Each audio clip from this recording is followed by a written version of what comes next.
I now call on the Minister for Defence, National Security and Policing, Rural and Maritime Development and Disaster Management. The Honourable Inia Seruiratu, you have the floor.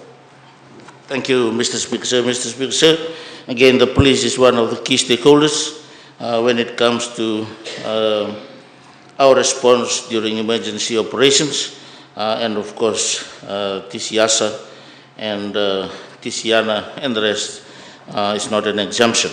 Again, we are guided, Mr. Speaker, sir, by the Police Act of, Police Act, Cap 81. The key responsibility is the maintenance of law and order, and of course protect also life and property. I take this opportunity to acknowledge the Fiji Police Force, RFMF, and also National Fire Authority for their commitment during TC Yasa and of course TC Yana as well. How do they provide assistance in terms of not only in terms of maintaining law and order, but also to protect life and property? As mandated, every agency of government has to have liaison officers at the national level, at NDMO, at the district level, and even at the district levels as well, on what we call DSLOs, the disaster liaison officers in the respective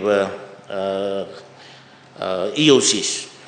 And secondly, Mr. Speaker, sir, is the maintaining of cordons.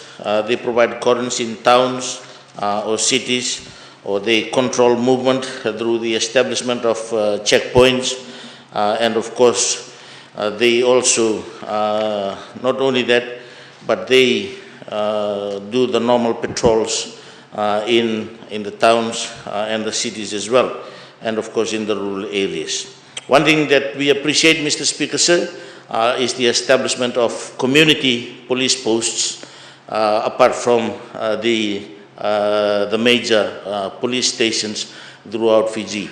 These police posts, community police posts and police stations allow access, easy access by the community to the Fiji Police Force so that they can respond to their situation, not only in terms of law and order issues, but of course for the protection of life and properties as well. I recall the incident, Mr. Speaker, sir, in Waila, Salambamba Road, where police have to sacrifice their lives to rescue the family that perhaps made the decision very late to vacate their home.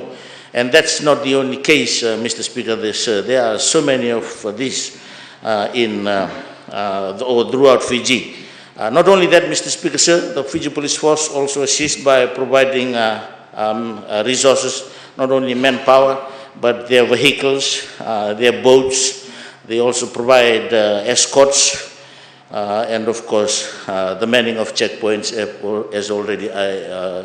as I've already alluded to. The normal investigative work continues, and of course, all the other normal police work, whether it be prosecution or administrative work, so that law and order, and of course, protect life and property.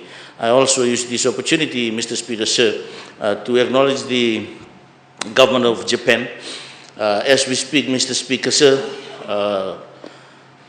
the government of Japan has assisted the Fiji Police Force in terms of capability, probably something that we will see, God forbid, come the next one.